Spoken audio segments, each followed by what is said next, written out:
It's been another big week here in Starbase. The first version 2 Starship, that's Ship 33, has gotten its engines. There have been some massive changes to Ship 31's thermal protection tiles ahead of Flight 6, and there are NOTAMs and an official target date for the next flight of the world's largest rocket. And it is so soon. Howdy Tank Watchers, I'm Jack Beyer for NSF, and this is your Starbase Update, sponsored by Henson Shaving.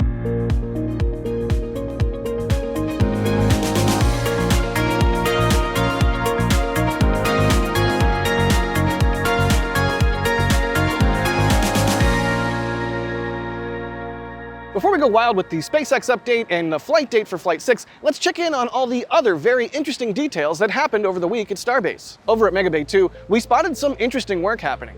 The installation of more work platforms inside of the building. These could be modifications to allow workers to access certain areas more easily, or they could be in preparation for design changes that will be made to accommodate Starship Block 2. Megabay 2 is not the only thing that's been seeing some outfitting this week. An SPMT moved a row of work platforms from the Sanchez lot into the Star Factory. These platforms allow workers to access parts of rings, stacks, barrel sections, and noses more easily. And it shows the further preparations and outfitting SpaceX is making to get the Star Factory up to speed. Over at the connection area between the Star Factory and the office building, both buildings now seem very connected. There's a lot more glass that's gone up, and hopefully we'll see this work wrap up here in the next few weeks. SpaceX is closing the final gap between these two structures, and it's really starting to look nice. All right, buckle up, buckaroos, because now it's time for the biggest update we've ever had in the history of Starbase Update. Starhopper got a wash. No, for real, they pressure washed Starhopper. Thus far, SpaceX has moved Starhopper, removed its pockmarked outer skin, removed all the little greebles from it, painted it, and now they're washing it. So this means Starhopper's going to stick around forever, right? Right? Surely SpaceX wouldn't go to all that trouble just for something they're going to scrap, right? Gateway to Mars sign. Something in my throat, sorry. Interestingly, over the last week, SpaceX had workers on top of Booster 14.1 doing something.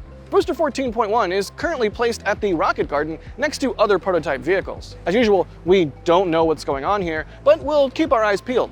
Perhaps SpaceX is just doing some modifications ahead of another test. Or this is just the beginning of the end, and Booster 14.1 will be scrapped and removed after having done its job. Speaking of getting the job done, let's hear from today's sponsor, Henson Shaving, who also gets the job done. Hey, it's holiday season, and if you know someone who shaves who's maybe, say, hard to gift for, look no further. Get them a nice, precision machine tool for the job that they might not have gotten for themselves. Get them an AL13 razor from Henson. I have a lot of thick facial hair, and it easily gets the job done. When Henson's AL13 razor showed up in the mail, I admit I was a bit intimidated by its minimalist design and single blade, but after using it for just a few shaves and getting the hang of it, I prefer it to any other razor I've used. Henson is all about precision. In fact, their razors are made in an aerospace machine shop. That means the blade sticks out just 13/10,000ths of an inch. That's 0.0013 of an inch. It even looks like spaceflight or aerospace grade hardware. Who doesn't love a finely machined part? I also like that there's no plastic waste. I can recycle the blades and feel good about not just adding more plastic crud into a landfill. Plus, each blade costs like 10 cents, which is a crazy good deal. So to get, or gift, an excellent shave, click the link in the description, go to hensonshaving.com/spaceflight, and use code SPACEFLIGHT at checkout. You'll get 100 free blades with the purchase of a razor. That's roughly 3 years of shaves. Thanks again to Henson Shaving for making a great product and for sponsoring this video. Of course, with change being the norm here in Starbase, we're used to sometimes seeing old friends leave the area, and cranes are definitely a part of that journey. Our old CC8800-1 crane friend, which helped so much during the construction of Tower 2, is being disassembled. Not only that, but teams are progressing really fast with the disassembly of the CC8800. You can see that the main body of the massive, or once massive, crane is now almost gone. After disassembly, the parts were lifted onto flatbed trucks and carted away. And over the week, the majority of the CC8800 parts that were at the launch site were removed. It did a great job, and now it's gone. In a convoy of trucks, the parts left the launch site and Starbase. So goodbye CC8800, we hardly knew you. Clearly, SpaceX doesn't need you to finish off Tower 2 construction, but thanks for the help along the way. Next up, we've been talking about the new launch mount, or OLM, for Pad B quite a bit in the last few weeks, and this week is no exception. As you can see, more massive parts of it have been arriving here in Starbase. The assembly of this new pad is in progress at the Sanchez lot, and with more and more pieces arriving, we are getting a better understanding of how this thing will look and work. You can see the ongoing construction work here, next to the area where the launch mount part is unloaded. Also visible here, some numbering on the OLM parts. Part 523 sitting in the center, and part 526 to the side. I have to figure that these are all numbered to aid installation, and somewhere in Starbase there's a person looking at a blueprint like, no, 523 goes in the middle! Pretty neat that we get to see construction of this behemoth right out in the open. You can see in this shot there's another part labeled 524, and it sits on the ground next to the partially constructed mount. Construction on the new mount is progressing fast, and it's happening even at night. The fourth corner section was installed on the frame at night, which now completes the basic shape of the new orbital launch mount. Interestingly, stacking these parts at night seems to be something of a pattern. Just the night after, the next part of the OLM was installed, and again, that happened also at night. I wonder if that's just coincidence or if there's some sort of thermal consideration going on here.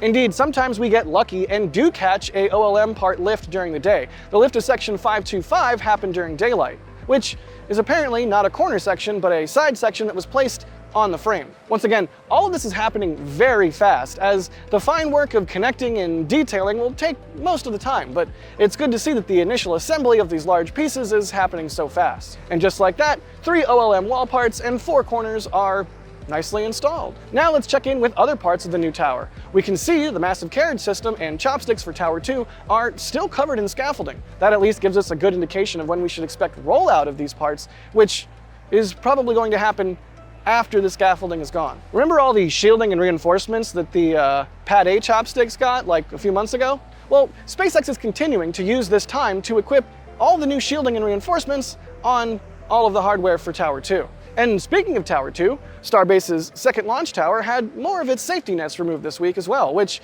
is something we can classify as a good sign in terms of progress on the structure. More temporary structures that are just used during construction being removed equals more better, or something like that. Another safety net was removed a day later. Yay! It wasn't that busy of a week for the tower, at least visually, but with the expected downtime before a full-stack version 2 Starship flies, that's not just the next generation ship, but also a Block 2 booster, which we haven't even seen parts of yet, SpaceX has plenty of time to work on and outfit the second tower for its eventual first launch. Alright, before we move on to the Flight 6 stack and Raptor installation on Ship 33, which is next, I promise, let's do a quick update on all the other prototypes over the last week. Of course, there's more than just the active prototypes in Boca Chica. As you can see here, a pipe was lifted inside of Mega Bay 2.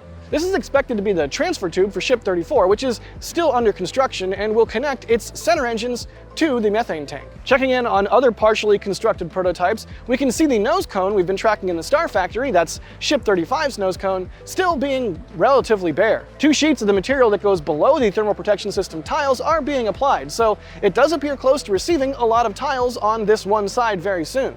You can even see one ring of the tiles is already in place at the very top of this sheet. Neat! A bit more rotated, you can see that Ship 35's nose cone has a lot of tiles on the other side of the nose. Only the tip remains completely blank, which is to be expected, as the very top can be one of the most delicate and challenging areas to outfit with special curved and glued on tiles. The other nose cones in the Star Factory are still without tiles, but it kind of makes sense that once Ship 35's nose cone is done being tiled, it'll move to a different station. Then 36 and 37's nose cone will all move a station to the left and begin their work there, and so on. That's right, I said Ship 37's nose cone. This week we caught its LOX header tank in the factory next to Ship 36's nose cone. And, you know, that's the one without tiles. Then, a day later, the header tank assembly had been installed inside of a cone. This structure is installed at the tip of the nose and carries liquid oxygen needed for a landing burn. But it wasn't all only progress on ships this week. Boosters also saw some stacking action. Here we can see Booster 16's 4-stack aft 4 section moving from the factory to the Mega Bay for stacking. Barring any change-ups or reuse of boosters, this booster would be the one we expect to be used for Flight 9 of Starship, which, at this pace, would be around summer of 2025. God, that sounds crazy just to say out loud. That seems like a long time, but the current booster, Booster 13, started stacking in September of 2023, so it took a whole year before it saw any action. I do wonder how fast SpaceX could build a single booster and ship. Like, are they going at their top speed right now? I don't think so. but I am not an engineer. The rest of Booster 16 was then stacked onto its aft fore section, as we can just barely see here. All right, next up this week, a Raptor stand was moved into Mega Bay 1, which is kind of a tell that we're about to see Raptors rolled to Mega Bay 2 for installation on Ship 33, the first version 2 ship and expected Flight 7 vehicle. Then, you know what happened? Raptors were rolled to Mega Bay 2 for installation on Ship 33, the first version 2 ship and expected Flight 7 vehicle. If you remember last week, Ship 33 completed its cryo-proof test campaign at Massey's and was rolled back to the production site. Now it's time to install engines on it, then roll it back out to Massey's for a static fire. But let's talk about these engines for a moment. Remember a year ago when SpaceX and Tesla, for marketing purposes, used a Cybertruck to drive a Raptor vacuum engine down Highway 4 to the launch site? This exact Raptor engine, Raptor Vacuum 305, was one of the ones rolled out for installation on Ship 33. And yes, this is the Raptor engine that killed a very expensive drone on that trip down Highway 4. And it's a Raptor we have a print of in our store. To celebrate this funny coincidence, until the end of the week, you get 15% off any order of this metal print using code RVAC305. This includes not only the metal prints though, but also, if you prefer, paper prints, which are much more affordable if you want to decorate your walls for a smaller budget. Go to shop.nasaspaceflight.com and just go onto the print section and use this offer. Okay, back to Starbase update. So, RVAC 305 is being joined by Raptor Vac 275 and Raptor Vac 398. It's also being joined by sea-level Raptors 385, 345, and 316. With that, all 6 Raptor engines are present in Mega Bay 2 for installation on Ship 33, and it should be ready for static fire very soon.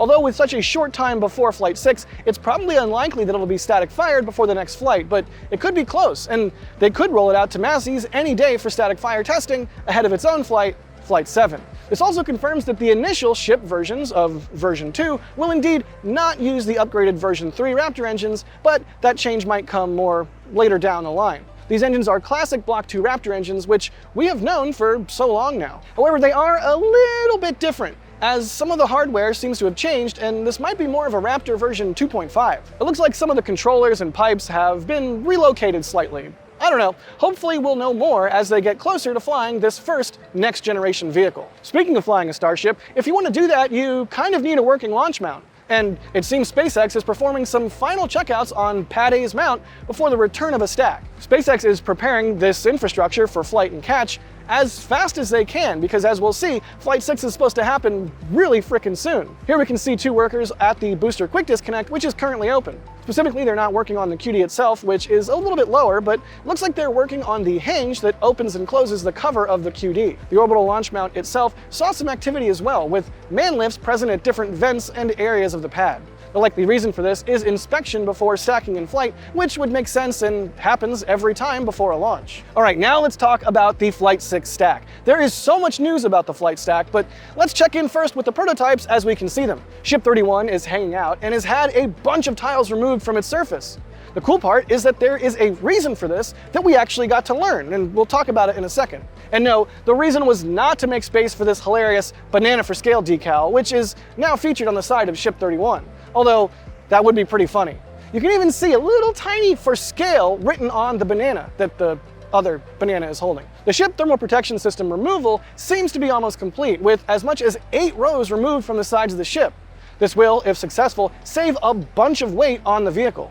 And the booster also will get a sick new visual change very soon, in the form of its hot staging ring. Here it is being moved out in the ring yard, a fresh new hot staging ring. This is most likely the one for Booster 13 and will be installed very soon in preparation for the rollout and final tests before flight. Yes, we are indeed that close. In fact, we caught the transport stand and load spreader already leaving Mega Bay 1 again, which indicates the ring might already be installed. Here's a more zoomed in shot of that hot staging ring though, of course featuring the curved dome that will protect the top of the rocket from the exhaust of those Raptor engines once they ignite, and with the gaps to allow the thrust to escape the interstage during the hot staging maneuver. So we have a booster ready for flight.